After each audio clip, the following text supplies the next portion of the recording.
Hello दोस्तों, मैं आपका स्वागत करता हूं आपके अपने यूट्यूब चैनल रिस्टार्ट स्टूड में। आज हम प्रश्नावली 4.2 को स्टार्ट करेंगे। तो ये प्रश्नावली वेरी मोस्ट इम्पोर्टेंट प्रश्नावली है। इस प्रश्नावली से एक क्वेश्चन आपको पेपर में ज़रूर देखने को मिलेगा, ठीक।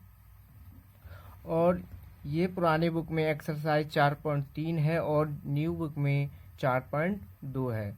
तो ये एक्सरसाइज एक ही फॉर्मूले से कंप्लीट हो जाएगी।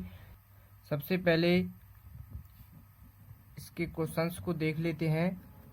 तो इसमें क्वेश्चन देखो इस टाइप से हैं कि निम्नलिखित प्रत्येक में दिए गए शीर्षक यानी शीर्ष बिंदुओं वाले त्रिभुजों का क्षेत्रफल ज्ञात कीजिए। शीर्ष दिए गए हैं, ये 3 पार्ट दिए गए हैं, ठीक।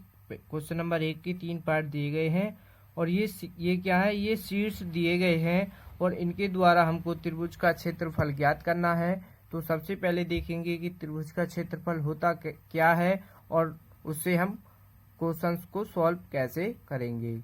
तो चलिए, तो यहाँ पर देखो त्रिभुज का क्षेत्रफल का फॉर्मूला होता है। तो पहले एक त्रिभुज बना लेते हैं, ठीक। यहाँ पर ए मान लो, ए बी सी, ठीक। ये हमने यहाँ पर ये सी, तो ये शीर्ष त्रिभुज के शीर्ष यहाँ पर x1, ठीक, y1, x1 x2, ठीक। यहाँ पर मान लो y1 y2 मान लो इधर, ठीक। यहाँ पर ये z1 और ये z2, ठीक। ये 3 शीर्षक हो गए। तो इसका क्या है, क्षेत्रफल ज्ञात करना है। इसका पूरे का क्या करना है, हमको क्षेत्रफल ज्ञात करना है। तो क्षेत्रफल क्या होगा, त्रिभुज ABC का, ठीक। त्रिभुज ABC यानी ABC का क्या करना है, हमको क्षेत्रफल ज्ञात करना है। तो क्षेत्रफल का फॉर्मूला क्या होता है, 1/2, ठीक। 1/2 x1, यहाँ पर होता है x1 और इधर y1 और यहाँ पर 1, ठीक। यहाँ पर होगा x2 y2 और यहाँ पर होगा 1 और यहाँ पर होगा x3 और यहाँ पर होगा y3, ठीक। यहाँ पर होगा x3 y3 और यहाँ पर ये 1, ठीक। ये क्या है, त्रिभुज के क्षेत्रफल का फॉर्मूला। तो यहाँ पर देखो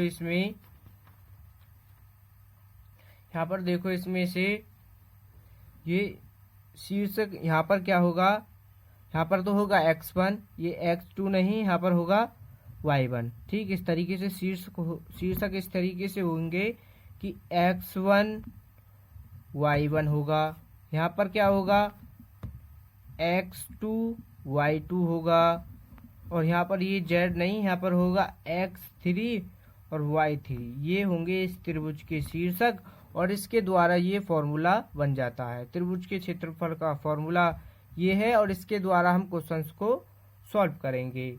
तो इस फॉर्मूले से एक क्वेश्चन आपको पेपर में देखने को ज़रूर मिलेगा।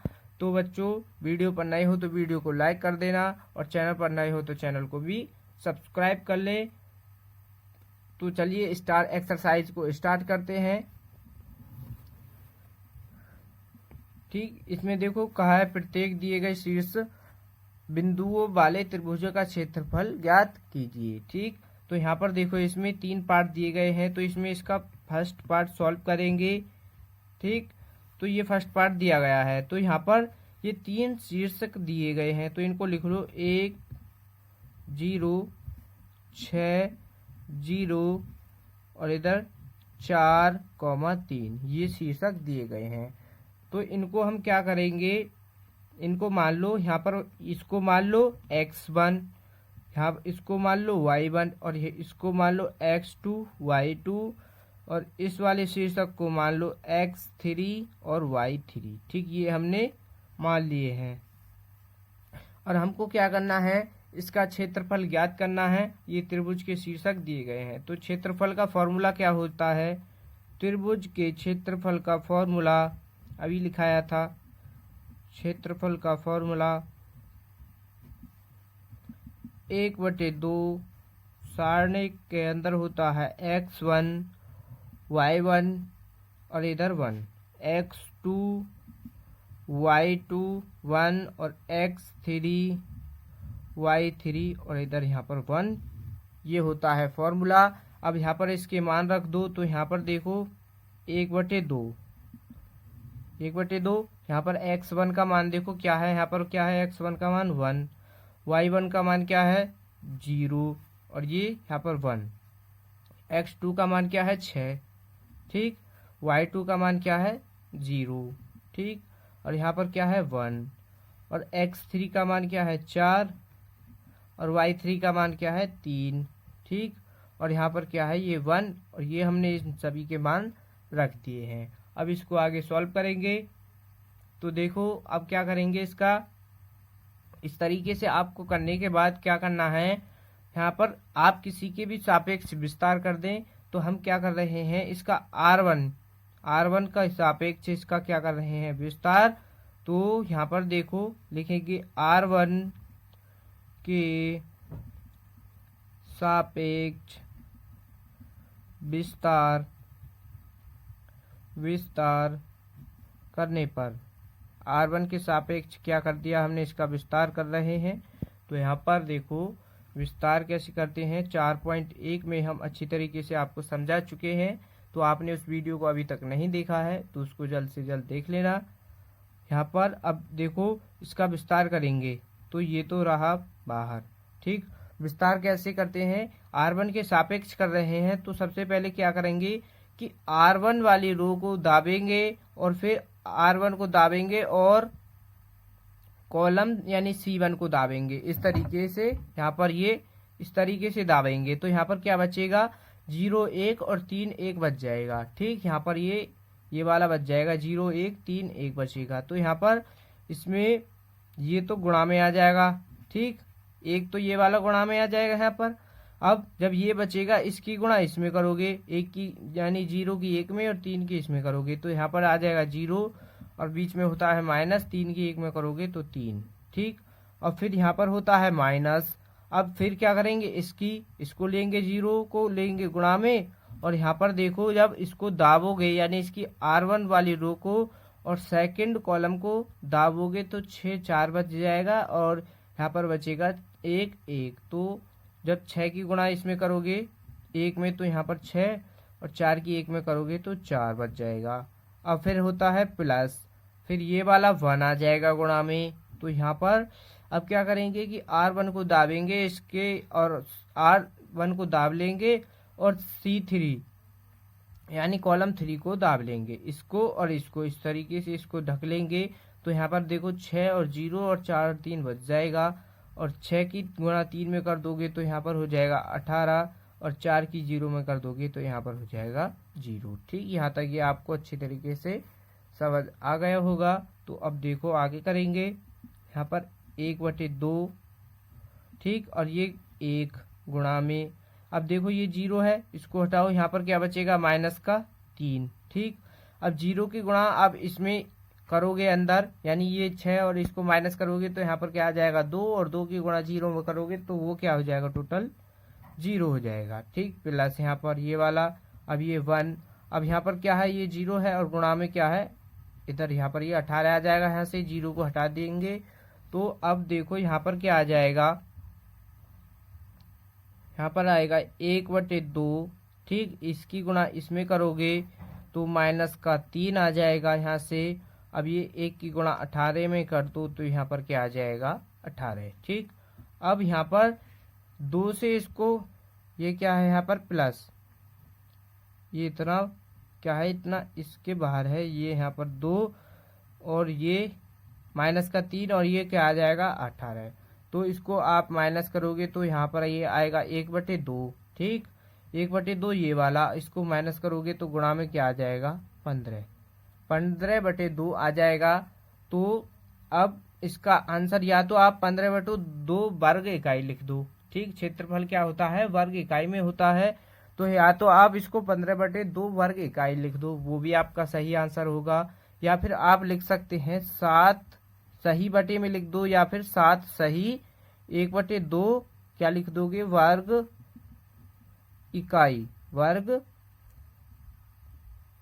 इकाई लिख दोगे और यही इस क्वेश्चन का आंसर होगा। ठीक, ये आपको अच्छी तरीके से अब समझ आ गया होगा। तो एक क्वेश्चन इसका यानी सेकंड पार्ट फिर से सॉल्व करेंगे, तो उसको देख लो। तो अब इसके सेकंड पार्ट को करते हैं। ठीक, तो यहाँ पर देखो सेकंड पार्ट को सॉल्व कर रहे हैं।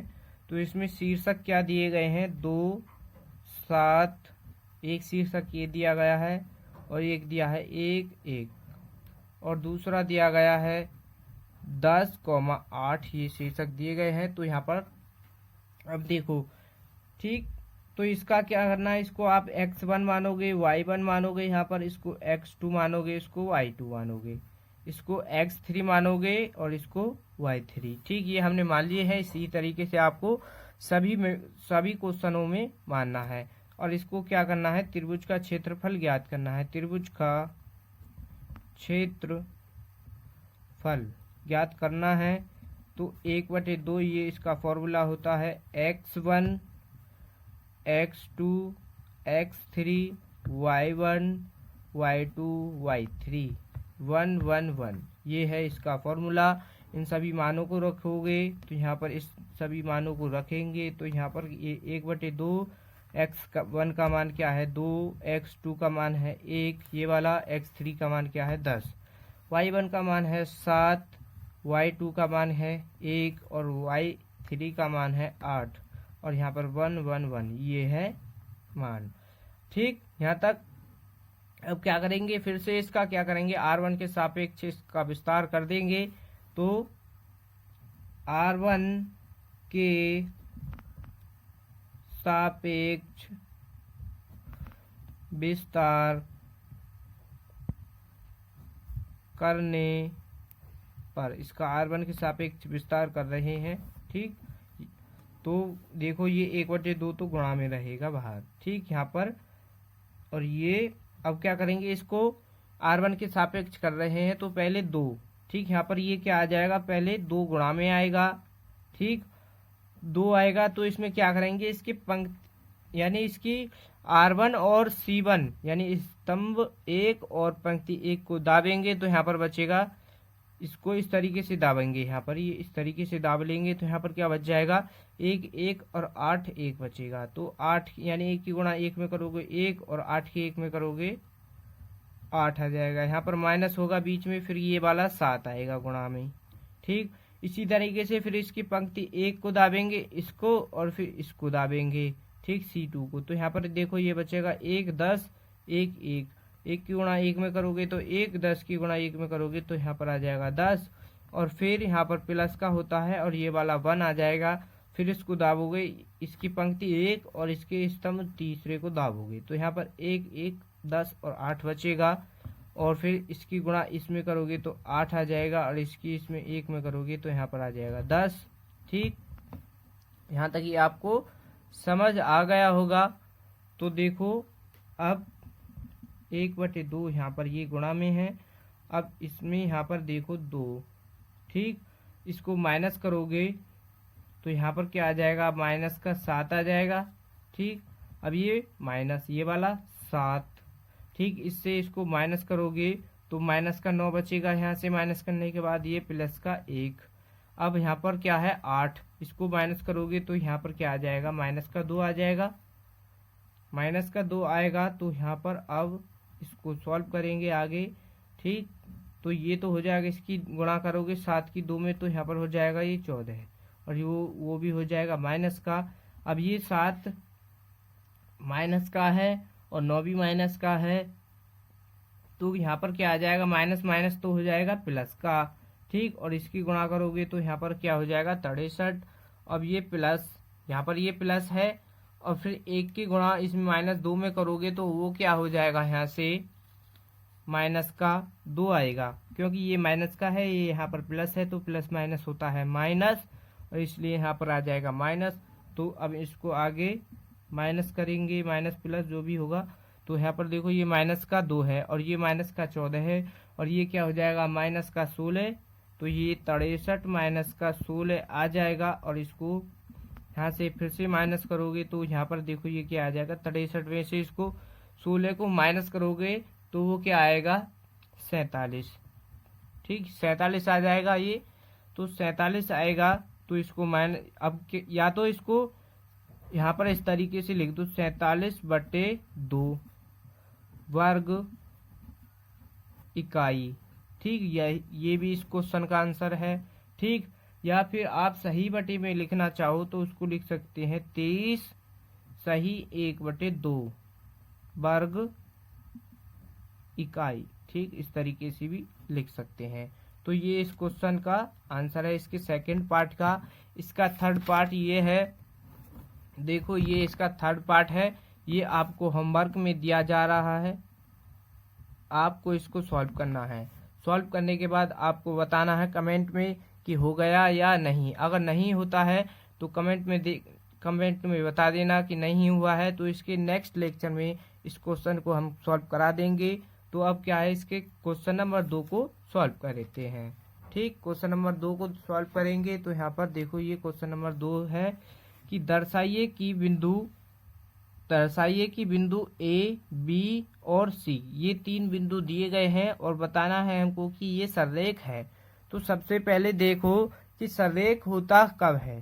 ठीक, सररेख के लिए कंडीशन क्या होती है, तो यहाँ पर देखो, यहाँ पर बता देते हैं कि सररेख होता कब है। जब आपको बिंदु ए बिंदु कुछ भी दिया हो, x1 हम मान रहे हैं x1 y1, और बी बिंदु दिया हो x2 y2। ठीक, और सी बिंदु दिया हो x3 y3। ठीक, ये 3 बिंदु दिए हो और आपसे कहे कि ये सररेख है, सररेख दिखाना है। तो सररेख के लिए त्रिभुज का क्षेत्र सररेख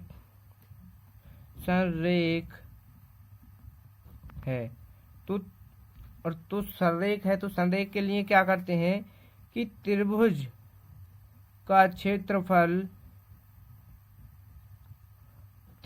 क्षेत्रफल सॉल्व करने के बाद 0 आ जाए तो वो क्या है, वो शीर्षक या बिंदु क्या कहलाता है, वो शीर्षक या बिंदु क्या कहलाते हैं, ये सररेख कहलाते हैं। ठीक, तो वो त्रिभुज का क्षेत्रफल क्या कहलाता है, सररेख।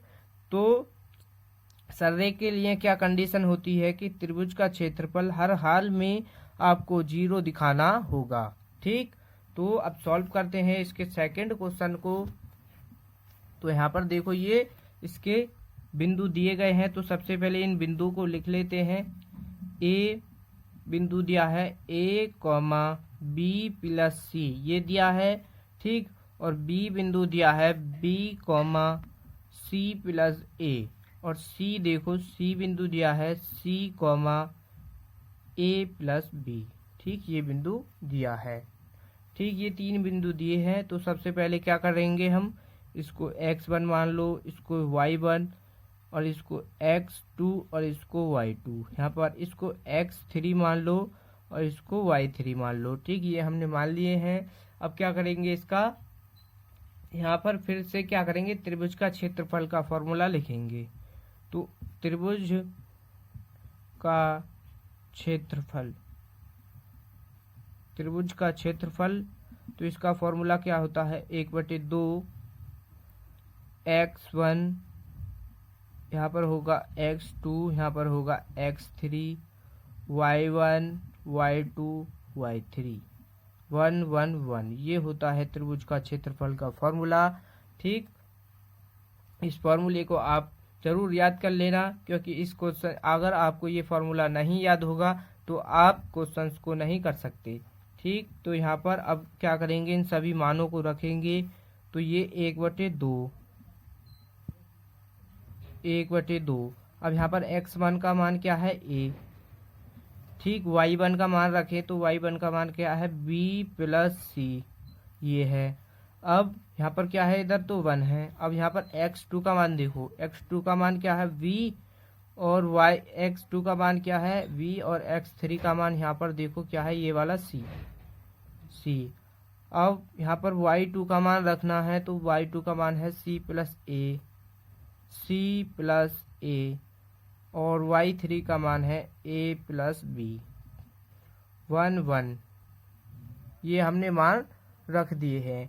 तो अब देखो अब क्या करना है और दिखाना क्या है, ये हमको सररेख। तो अब देखो हम यहाँ पर इसको जीरो कैसे बना सकते हैं। तो जीरो के लिए एक काम करो, यहाँ पर इसमें क्या कर दे हम, ये क्या है, इसमें एक संक्रिया लगा दे। यहाँ पर संक्रिया क्या लगा दें कि C1, अगर यहाँ से हम C1 और C2 को जोड़ दें, ठीक, तो ये सभी क्या हो जाएंगे, ए प्लस बी प्लस सी यहाँ पर हो जाएगा। यहाँ पर C प्लस ए है और B को जोड़ दो तो ये भी A प्लस बी प्लस सी हो जाएगा। इसलिए हम क्या कर रहे हैं,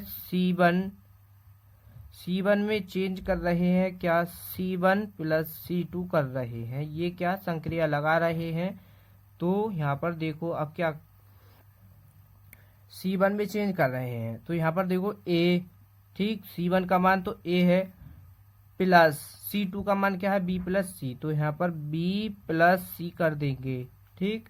अब यहाँ पर देखो यहाँ पर क्या है, इसी तरीके से इसको करेंगे। C1 का मान यहाँ पर B है और यहाँ पर C2 का मान, इन सभी को क्या करना है, हमको जोड़ना है। तो यहाँ पर देखो जब इसको हम पहले इसको जोड़ के लिख देते हैं, C प्लस ए, इसको जोड़ोगे तो ये हो जाएगा C प्लस ए प्लस बी हो जाएगा।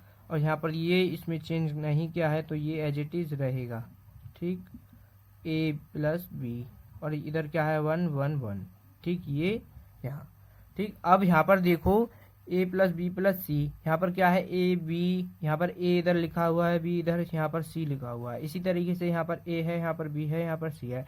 इन सभी को क्रम से लिख देते हैं। तो पहले इनको सिंप्लीफाई करके क्रम से लिख देते हैं। तो A plus B plus C और A plus B plus C, A plus B plus C, ठीक, इनको हमने क्रम से लिख दिया। और ये B plus C, C plus A, A plus B, ये है, और यहाँ पर 1 1 1, ठीक। ये यहाँ तक आपको समझ आ रहा होगा, ठीक। अगर थोड़ी सी भी इसमें आपको थोड़ा सा भी आपको इसमें समझ नहीं आ रहा है तो वीडियो को पीछे करके फिर दोबारा से देखना, तो आपको अच्छे तरीके से फिर और समझ आ जाएगा, ठीक। तो यहाँ पर क्या है 1/2, ये तो क्या है 1/2। अगर हम यहाँ पर देखो, यहाँ से C1 यानी इसके C1 में क्या है, ये सभी मान समान है, ठीक, ये सभी मान समान है। तो हम C1 से क्या कर दे कि C1 से क्या कर रहे हैं, C1 से A प्लस बी प्लस सी को क्या कर दें, उभयनिष्ठ ले लें, उभयनिष्ठ लेने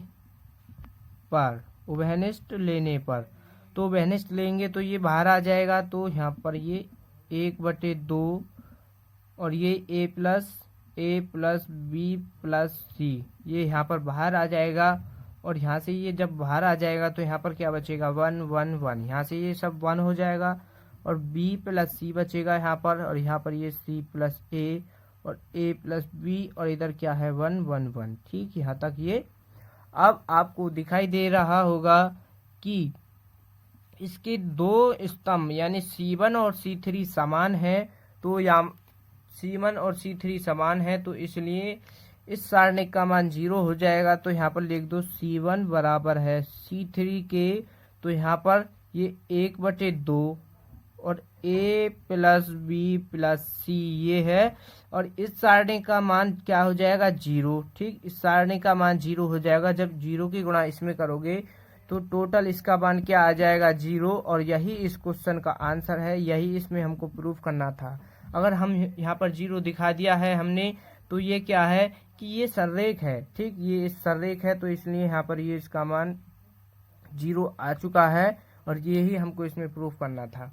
तो ये आपको समझ आ गया होगा। तो बच्चों अब क्वेश्चन नंबर 3 को सॉल्व करते हैं। Question number 3 very most important question है।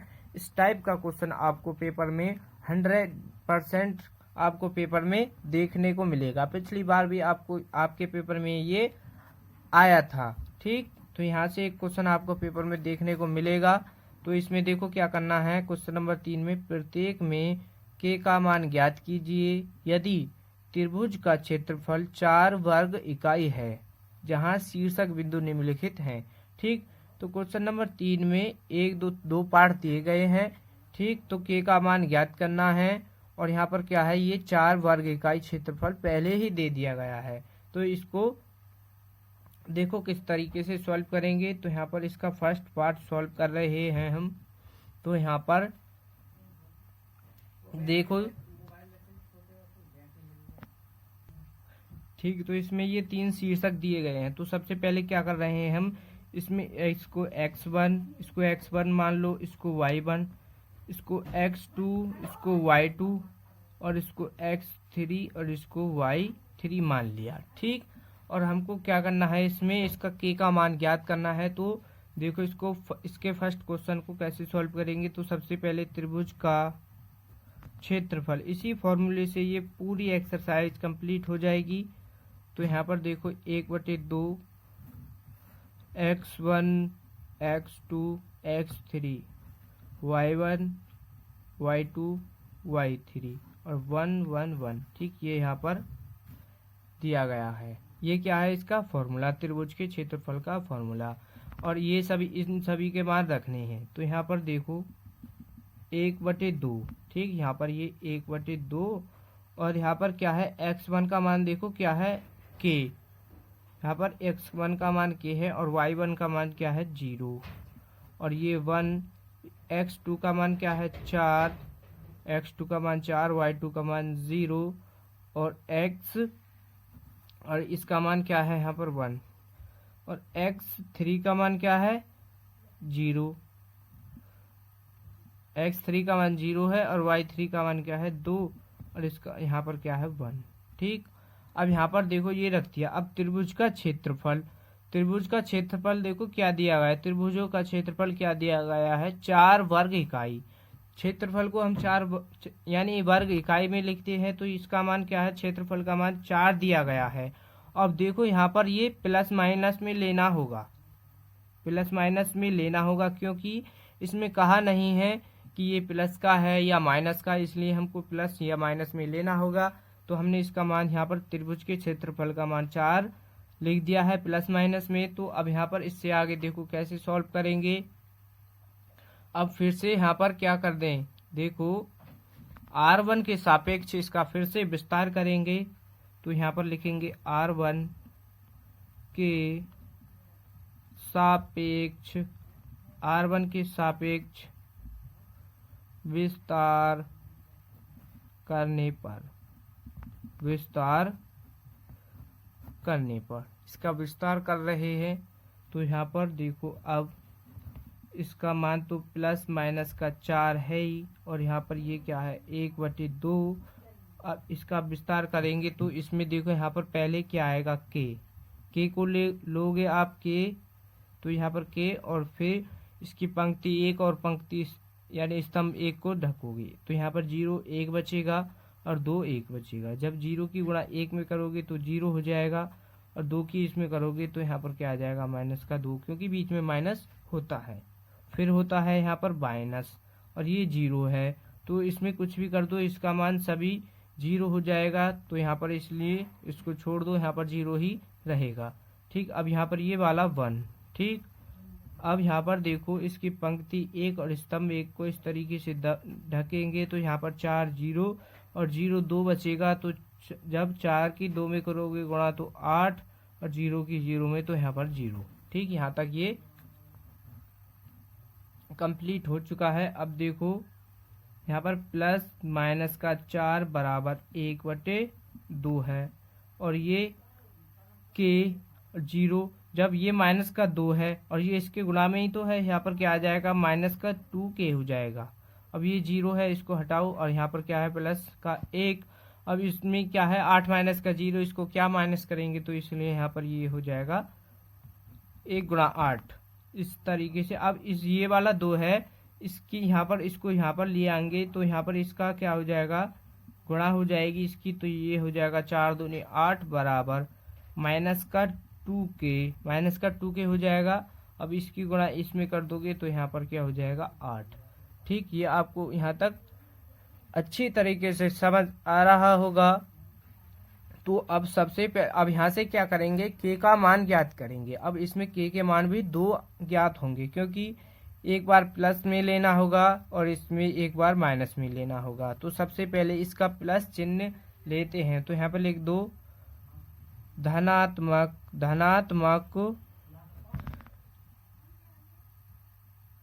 चिन्ह लेने पर, ठीक, धनात्मक चिन्ह लेने पर। तो क्या कर रहे हैं यहाँ पर, देखो ये 8 बराबर, ये क्या है, माइनस का 2 के प्लस का 8 है। अब के का मान कैसे ज्ञात करोगे, तो यहाँ पर देखो ये माइनस का 2 के है, माइनस का क्या है 2 के। अब यहाँ पर ये 8 है, ये 8 है, बराबर यहाँ पर ये 8 माइनस का 8 हो जाएगा, इसको करोगे तो ये क्या हो जाएगा 0, ठीक। यहाँ पर क्या हो जाएगा माइनस का 2, ये माइनस का 2 के बराबर 0। तो यहाँ से के का मान क्या आ जाएगा 0, ठीक। ये यहाँ पर क्या आ जाएगा के का मान 0। तो ये आपको अब यहाँ पर दिखाई दे गया होगा। तो इस प्लस का यानी धनात्मक चिन्ह लेने पर के का मान क्या आ चुका है 0। और अब माइनस चिन्ह यानी ऋणात्मक चिन्ह लेने पर क्या मान आएगा उसको ज्ञात करेंगे। तो यहाँ पर माइनस चिन्ह से ज्ञात करेंगे, तो लिख देंगे ऋणात्मक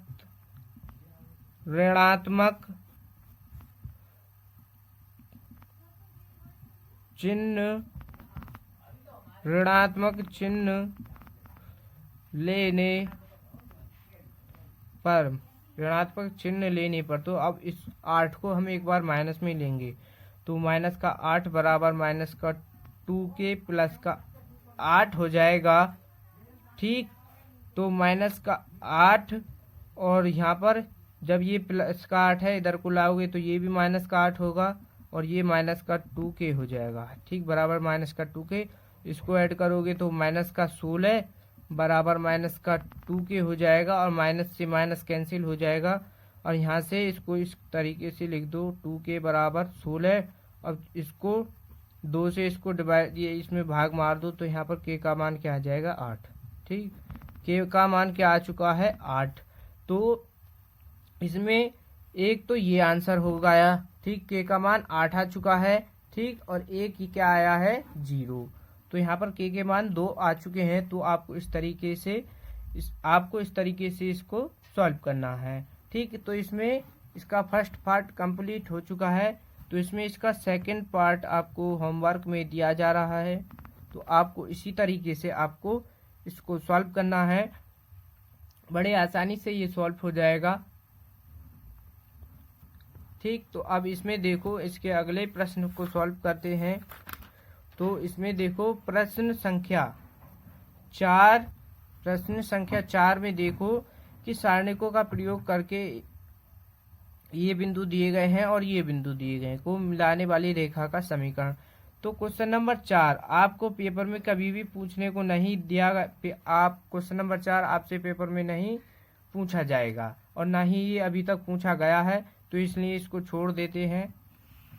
तो अब इसके प्रश्न 5 को सॉल्व करेंगे। तो यहाँ पर देखो इसका प्रश्न 5 है, यदि ये शीर्ष दिए हैं और वाले त्रिभुज का क्षेत्रफल 35 वर्ग इकाई है तो के का मान ज्ञात कीजिए। यहाँ पर भी क्या करना है, के का मान ज्ञात करना है। तो इसको सॉल्व करा देते हैं। तो ये क्या है, विकल्प है, बहुविकल्प क्वेश्चन है।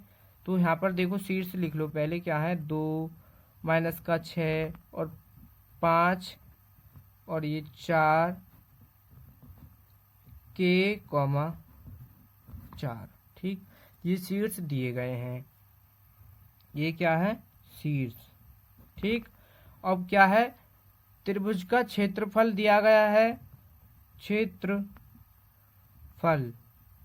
क्वेश्चन में दिया गया है। त्रिभुज का क्षेत्रफल क्या 35 वर्ग इकाई, 35 वर्ग इकाई दिया गया है। तो क्वेश्चन नंबर 3 की तरह ही इसको सॉल्व करेंगे, उसी तरीके से इसको सॉल्व करेंगे। तो यहाँ पर सबसे पहले क्या करेंगे, त्रिभुज का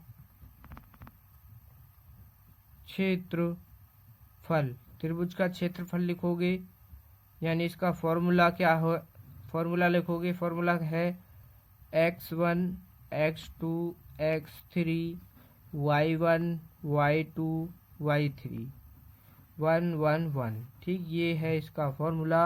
अब यहाँ पर इन सभी के मान रखेंगे तो त्रिभुज का क्षेत्रफल का मान क्या दिया गया है क्वेश्चन में ही, 35। तो इसको भी क्या करेंगे हम, प्लस माइनस में लेना होगा ये। तो यहाँ पर बराबर ये 1/2। और अब x1 का मान यहाँ से अगर x1 और इसका मान लिखें तो x1 का मान ये होगा, y1 का मान ये, x2 का ये, और y2 का, x3 का ये, और y3 का ये। तो इस तरीके से आपको ये मानने होंगे। तो x1 का मान क्या है 2, x2 का मान है 5, x3 का मान है k। फिर से y1 का मान क्या है -6, y2 का मान है 4, और y3 का भी मान 4, और यहाँ पर क्या है 1 1 1। ये ठीक, यहाँ तक ये। इसमें क्या क्या है, यहाँ पर हमने इसमें मान रख दिए हैं। अब क्या करना है, फिर से इसका r1 के सापेक्ष विस्तार करेंगे। तो यहाँ पर लिखो r1 के सापेक्ष विस्तार करने पर ठीक, r1 के सापेक्ष विस्तार करना है। तो फिर से यहाँ पर देखो ये प्लस माइनस का 35 और गुणा में 1/2। ठीक, अब इसको लेंगे, विस्तार करेंगे तो सबसे पहले 2 को लेंगे, तो यहाँ पर ये 2 आ जाएगा गुणा में। फिर अब यहाँ पर सबसे पहले क्या करेंगे, इसकी पंक्ति एक और स्तंभ एक को ढकेंगे। तो यहाँ पर क्या आ जाएगा, 4 1 आ जाएगा। जब इनकी गुणा करोगे तो यहाँ पर इसकी गुणा इसमें करोगे, इसकी इसमें करोगे, तो यहाँ पर आ जाएगा 4, और यहाँ पर भी 4 ही आएगा। ठीक, अब यहाँ पर क्या होगा, बीच में माइनस। अब ये वाला माइनस का 6 है, तो माइनस माइनस तो हो जाएगा प्लस, और ये वाला यहाँ पर 6 आ जाएगा, और ये गुणा में। अब क्या करना है, इसको इस तरीके से ढकना है। ठीक, अब की बार इस तरीके से ढकेंगे तो क्या आएगा, 5 के 1 आएगा। तो 5 की गुणा 1 में करोगे तो 5 आ जाएगा। k की गुणा 1 में करोगे तो यहाँ पर क्या आ जाएगा, k आ जाएगा। अब इसी तरीके से यहाँ पर होगा प्लस, और ये वाला 1। ठीक, गुणा। अब यहाँ पर देखो, इसमें जब इसको इस तरीके से ढकोगे, इस तरीके से, तो 5 4 और k 4, तो 5 की गुणा, इस 5 की गुणा 4 में करोगे, और k की गुणा 4 में करोगे, तो यहाँ पर क्या आ जाएगा, 5 की गुणा 4 में करने पर 20, और k की गुणा 4 में करोगे तो 4k। ठीक, ये यहाँ पर ये आ जाएगा। ठीक, अब देखो, ठीक, अब यहाँ पर क्या है, प्लस माइनस का 35 है, बराबर 1/2। ठीक, अब 4 में से 4 को माइनस करोगे तो ये 0, और 2 की गुणा 0 में करोगे तो 0 आ जाएगा। फिर प्लस का 6। अब 5 माइनस का k, तो यहाँ पर इसको लिख दो 5 माइनस का k। अब यहाँ पर भी इसको देखो, ये क्या है, 1 की गुणा इसमें करोगे तो ये हो जाएगा 20 माइनस का 4k। ठीक, थोड़ा सा इसको फिर से और सिंप्लीफाई करके लिखते हैं, प्लस माइनस का। अब इस 35, इस 2 की गुणा इसमें कर दो, तो ये 35 दूनी हो जाएगा यहाँ पर 70, बराबर। अब इस 6 की गुणा इसमें अंदर करोगे तो यहाँ पर हो जाएगा 6 पंजा 30, और इसमें करोगे तो ये हो जाएगा 6k। अब ये प्लस का 20, और ये यहाँ पर क्या है, माइनस का 4k है। ठीक, ये यहाँ तक कंप्लीट हो चुका है। अब देखो क्या करना है कि 30 और 20 को जोड़ना है, और इसको जोड़ना है। तो अब देखो इधर की तरफ करेंगे, यहाँ पर तो प्लस माइनस का क्या होगा, 70, बराबर 30 20 हो जाएगा 50, और ये 6 और 4 क्या हो जाएगा, माइनस का 10, क्योंकि माइनस माइनस के हैं तो माइनस माइनस के हो जाएंगे, ये माइनस का 10, और के गुणा में क्या है, के। ठीक, अब यहाँ से देखो ये हो जाएगा, अगर हम यहाँ से इसमें सभी में से क्या कर दें, इसको इस तरीके से लिख दो, सभी में से प्लस माइनस का 70 है, तो 70 को लिख सकते हैं हम 10 गुणा 7 बराबर, यहाँ पर देखो ये क्या है 50, तो इसको लिख सकते हैं 5 गुणा 10 और इसको लिख सकते हैं 10, तो ये तो है ही 10। अब यहाँ पर देखो इन सभी में 10 10 है, तो यहाँ पर क्या करते हैं 10 में इसमें सभी में से 10 कॉमन कर लें। यहाँ पर क्या है 10 कॉमन किया तो 10 गुणा 7। अब इस सभी में से 10 को कॉमन करोगे तो यहाँ पर देखो 10 आ जाएगा गुणा से, और यहाँ पर क्या हो जाएगा, यहाँ पर बचेगा 5 और यहाँ पर क्या बचेगा k। अब 10 से तो 10 कैंसिल हो जाएगा, तो यहाँ पर प्लस माइनस का क्या आ जाएगा 7 बराबर का 5 माइनस k आ जाएगा। अब ये प्लस माइनस में है, तो यहाँ पर एक बार प्लस का चिन्ह लेना होगा और एक बार माइनस का चिन्ह लेना होगा, तब इनके मान k के ज्ञात होंगे। तो यहाँ पर क्या करेंगे धनात्मक चिन्ह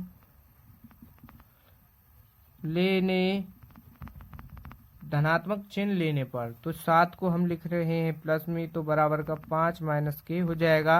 अब इसको माइनस करोगे तो k का मान क्या हो जाएगा, यहाँ पर 5 माइनस का 7, और इसको माइनस करोगे तो k का मान क्या आ जाएगा माइनस का 2, तो k का मान 1 तो आ गया 2। अब की बार क्या कर रहे हैं इसमें ऋणात्मक चिन्ह,